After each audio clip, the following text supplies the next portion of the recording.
රිකල් පට්ටන් දෙවෙනි දිග හැරුමත් එක්කන් ඕන් අපි අද ආයෙත් හමු වුණා. අපේ ඉතුරු වැඩ ගැන කතා කරන්නට කලින් අපේ අතරින් වෙන්වුණු අපේ පරණ දඩ පිටිස් ගැන වචන ස්වල්පයක් කියන්න ඕන. මොරටු විශ්වවිද්‍යාලයේම කීර්තිමත් ආදිශිෂ්‍යයෙක්නේ. ඒ විතරක් නෙවෙයි හොඳ ඉන්ස්ට්‍රක්ටර් කෙනෙක්, දක්ෂ නර්තන ශිල්පියෙක්. ආදරේ හොයාගත්තෙත් මේ මොරටුවෙන්මයි කියනවනේ. ඕම් බලන්නකෝ ඒකෙත් හැටි. ඔය කොහෙන් කොහම වුණත් අපේ පරණ දඩ පිටිස්ගේ උසස් අධ්‍යාපන කටයුතු වලට අපි හදවතින්ම සුබ පතන්න ඕන.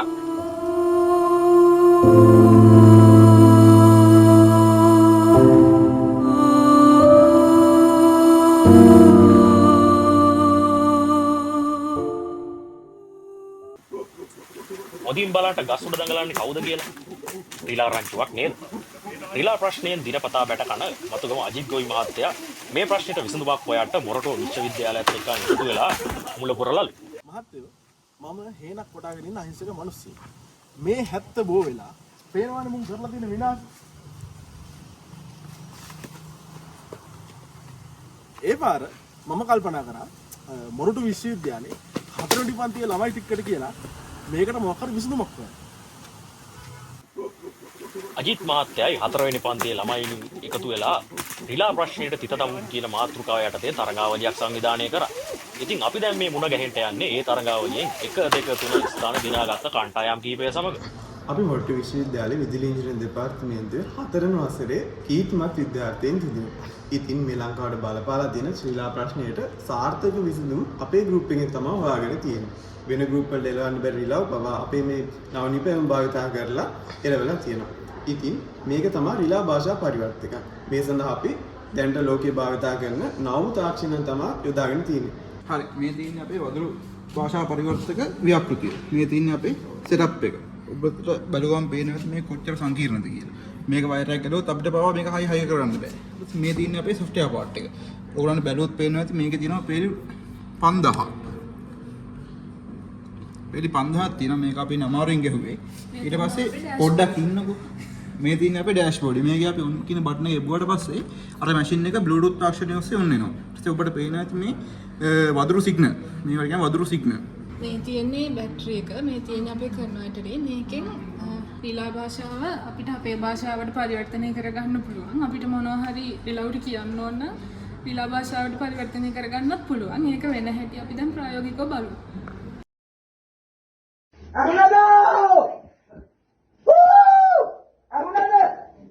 මොකද්ද ඒ සද්ද මේ අපේ ඒරියල් එක කවුද වා බෝකුඩ වල ඔබ පොරද්ද උඩ වල හැටි කියලා රෙද්ද කෑවද බං කෑවා ඵලයන් මොකද්ද කියන්නේ අපිට උයාගෙන කන්න පුළුවන් ඒක නෙමෙයි කියන්නේ මෙතන තරහ වෙන්න එපා මුන් දේශීමාව පැන්නා ආයෙත් ඔගේ ඔය කක්කුසි කන මේ පැත්ත බලද්දි දැක්කොත් එහෙම නැලනොත් ඔගේ තතන්ද ගිහලා යටිබඩ හිරෙන්න දුවමු වරෙන් දුවමු අපි ව්‍යාපෘතිය තමයි ස්මාර්ට් ස්වයංක්‍රීය රිලව් පළවා හැරීමේ පද්ධතිය කියලා කියන්නේ.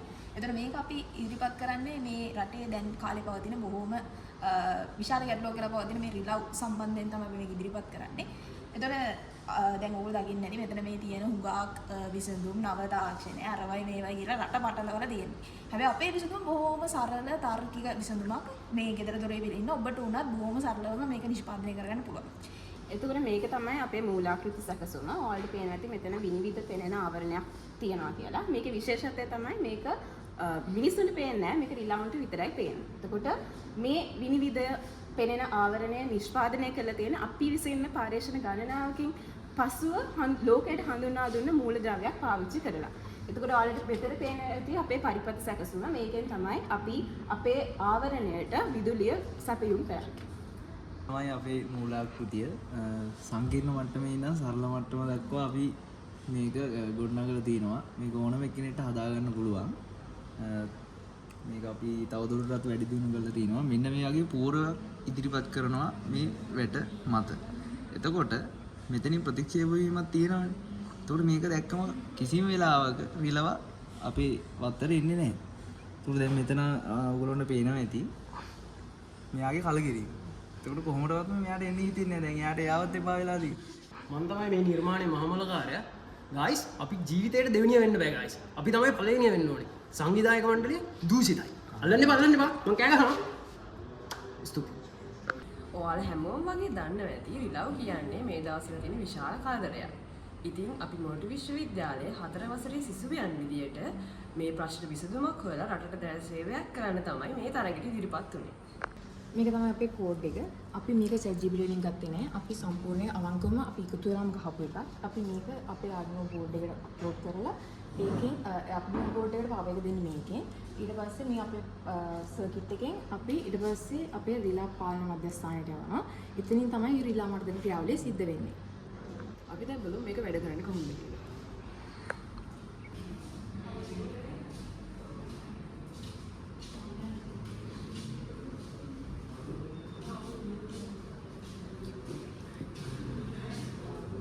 Calling Rila Palaka Madhyasthanaya.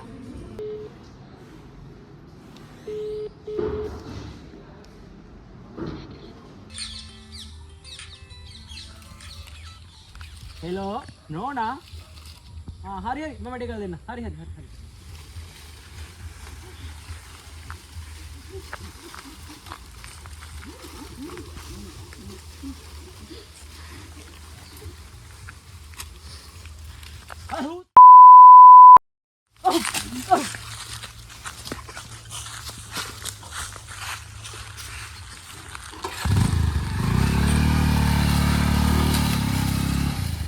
ඇත්තටම අපිට හරිම සතුටුයි ගර්ල්ස් තුන්දෙනෙක් විදියට මේ තරඟයට සහභාගී වෙලා පළවෙනි තැන දිනා ගැනීම ගැන.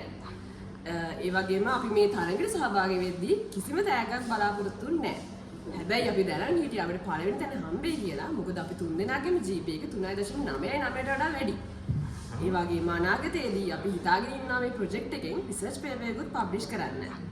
අවසාන වතාවට මම සංවිධායක මණ්ඩලයෙන් ඉල්ලා සිටිනවා අපිට මේ තෑගින් දොර ලබා දෙද්දී කිසිම ටැක්ස් එකක් කපන්නේ නැතුව ලබා දෙන්න කියලා. Thank you. මොරටු විශ්වවිද්‍යාලයේ සිසුන්ගේ මේ අමුතුම සහ විශ්මිත සොයා ගැනීම වලින් අපේ රටේ රිලා ප්‍රශ්නයට ස්ථිර විසඳුමක් ලැබෙයි කියලා ට්‍රිකල් පට්ටම් අපිත් බලාපොරොත්තු වෙනවා. මේ කවුද කියලා නම් අමුතුවෙන් කියන්න ඕනේ නෑනේ. තාරුණ්‍ය සීර කුමාරයා මොරටුවේදී ඉදිරිපත් කරපු ගායනයක් ට්‍රිකල් පට්ටම් කැමරාවේ සටහන් කරගන්න තරම් අපි වාසනාවන්ත වුණා.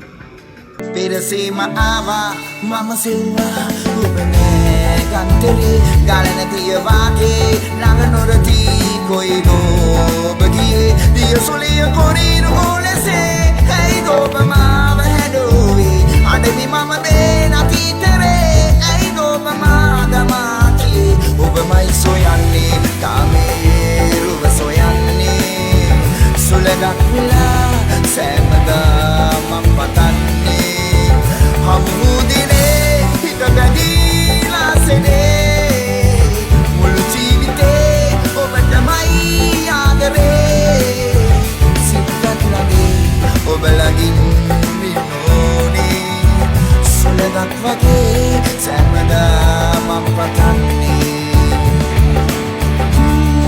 අද ට්‍රිකල් පට්ටම් ලෝක සවාරියෙන් අපි යන්නේ මොංගෝලියාවේ ස්ටෙප් තනබිමට.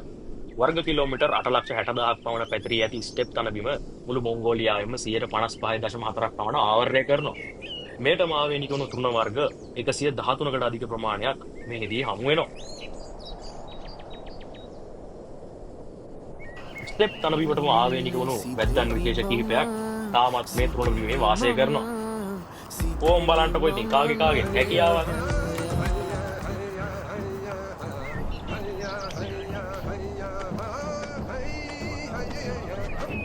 හොඳින් බලන්න මේ දුවගෙන ඉන්නේ කවුද කියලා.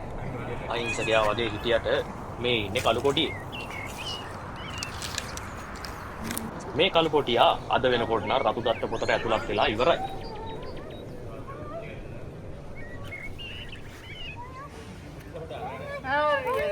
අපොයි අතවර කරනවා නේද? මෙහෙම අතවර කරාට නම් කමක් නැහැ. හැබැයි කවුරුත් ප්‍රවේශම් වෙන්න ඕනේ. අධික ජනගහනය රසායනික අපද්‍රව්‍ය හේතුවෙන් මේ වෙද්දී ස්ටෙප් තනබිම ශීඝ්‍රයෙන් විනාශ වෙමින් පවතිනවා. ඒ වගේම දහස් ගණන් සංචාරකයන් වාර්ෂිකව මේ තෘණබිමේ ආස්වාදයේ විඳ ගන්න පැමිණෙනවා. මේ තෘණබිමේ ආස්වාදයේ විඳ ගන්න පැමිණෙන ඔබ සමගින් ඉල්ලන්ට තියෙන්නේ මේ පලන් නෙලා ගත්තට කමක් නැහැ. මෙන්න මේ ලෙලි ගෙදර අරන් යන්න ඕනේ.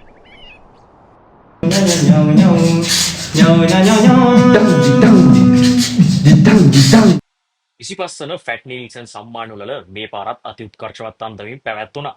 ලෝකවාසී ට්‍රිකල් පට්ටන් ලෝලින් අපිටත් සම්මානයක් දෙන්න අමතක කරේ නෑ.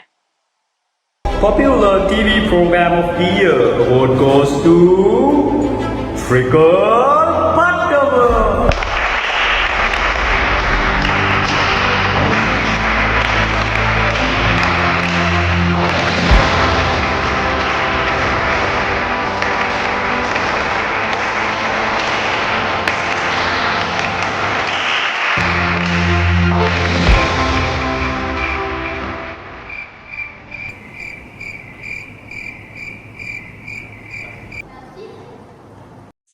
තාම ට්‍රිකල් පට්ටම් බලන කට්ටිය අත උස්සන්ට බලන්න.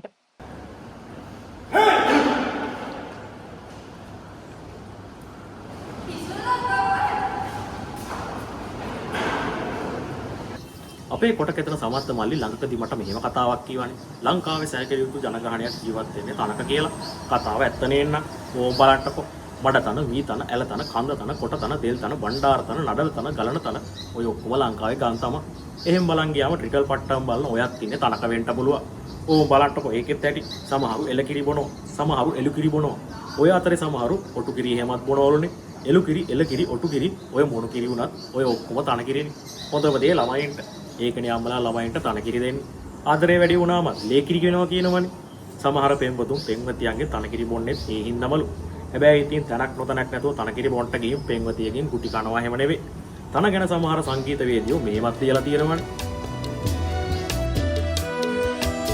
ඉරුල්ල මුතුලෙහි සරසර හඬින් වැగిරෙනා සුළු මැදුම් දෙතිත පැටලී ගිගිරි වැළපෙනා නටනවා නොවේ වැහැරුණු දෙපා වෙවුලනා තන තන තාන තම් දෙනා තන තන තාන තම් දෙනා. ආයෙනම් තනාග පිණුපෙදු වෙන්නේ කියලා අපේ උගත් පඬිවරුත් කියලා තියෙනවනේ. ට්‍රිකල් පට්ටම් බලන්නෙත් සමහරු ඒ හින්දාමලු. තනාගින් වාජ්පේයිට කලින් ජීවිතේට යමක් ගන්නටලුනේ. ට්‍රිකල් පට්ටම් බලලා සමහර අයියලාටත් කැම්පස් අවුරුදු 4 පුරාවටම තනකට කියලා බලා ගන්න පුළුවන් උනේ වර්තන අංක විතරයිලුනේ. ඉස්සර තොටගමුවේ ශ්‍රී රාහුල හාමුදුරුවෝ තන ගැන මෙහෙම කියලා තියෙනවලුනේ. සිසිවන වුණ ඉංගසුංගගත හැකමිටින නිසිපුලුළු කළ රිය සකයුරු තිසර තන බලන්නකො ඒකෙත් ඇති. තනවල්ලිල මල් හේනේ තනකොළ කපන තනපාලයිය පොයේ දවසේ තනකොළ කපන එක නවත්තලා කුසතන අටමිටක් අරගෙන තනමල්ලිල පන්සලට ගියාලුනේ. යටකට මහා උදුරු කී හිටියේ පනනම් තනාග බිඳු වෙන්නේය කියලාලු. මේ කහපු තනපාලයිය හිතන පතන විදිය වෙනස් වෙලා තනමල්ලිල මල් හේන පුරාමේට ඇරියලුයි කියනවනේ. මඩ තන, වී තන, ඇල තන, කොට තන පහු කරගෙන තනමල්ලිල පන්සලට ආපු පෙරහැරේ නැටුම් කණ්ඩායමේ තන වනවන එන නැට්ටිච්චෝ තන තානතම් දෙනා කී නට නට යන හැටි තනපාලයිය දැක්කේ ඊට පස්සෙලු. මේ තනපාලයියම පොඩි කාලේ ඉස්කෝලේදී හරකා තනකයි කියලා ලියද්දි වැරදිට නයන්න කියලා ගුරුතුමියකින් කුටි කෑවයි කියනවනේ. දැනට සුසු නෝන පාවිච්චි කරලා තනයි පටලවා ගන්න නැතුව තැනී හැටියට ඇණේ ගහ ගන්න ට්‍රිකල් පට්ටම් බලන උදවිය තේරුම් ගන්න ඕනේ. ඉතින් ඔහොම ඉන්න ගමන් මේකේ තන කියන වචනේ කී පාරක් කියදලා තිබ්බද කියලා උතර කල්පනා කරලා බලන්න. හැමදාම වලට වැටුණු අලි හොයන ට්‍රිකල් පට්ටමට මෙදා පාර හරි අපූර්ව අලියෙක් හම්බුණා. බලන්න පිට්ටනිය අයින්නට වෙලා වෙනි ඉන්න අපූර්ව. හැබැයි ඔය නොදන්න කැලෑසත්තුත් එක්කන් සෙල්ලම් කිරිල්ල නම් එච්චර හොඳ නැහැ.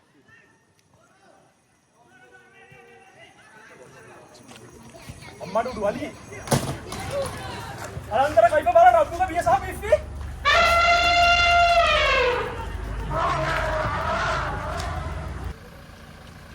රෑතනි පංගලවේ හක්කලම් කරන කට්ටියත් මේ අලියගෙන් ප්‍රවේශම් වෙන්න ඕනේ. පේනවනේ මේ අලියගෙන් බේරෙන්න නම් කන්ට මොන හරි දෙන්නම වෙනවා.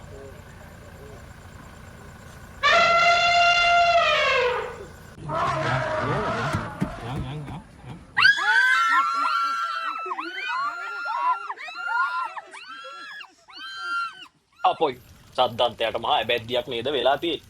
අර කලින් දුන්න කෑම් පාර්සලේ කාපු දවසේ ඉඳන් මම දවස් 3ක් එක දිගට වතුර බොනවයි කියලා තමයි ආරංචි. කැලෑසත් තුනක් දැනගන්න ඕනේ නොදන්න වස නොකායින්ට. සංස්කරණයෙන් අපිට සහාය වුණේ අපේ ලහිරු මහත්තයා. අරුම පුදුම විශ්මිත විශේෂාංග රැසක් සමගින් ට්‍රිකල් පට්ටම 3 වෙනි දිග හැරුමෙන් අපි හමු වෙමු. එතකන් ටිකක් ඉන්ටකෝ.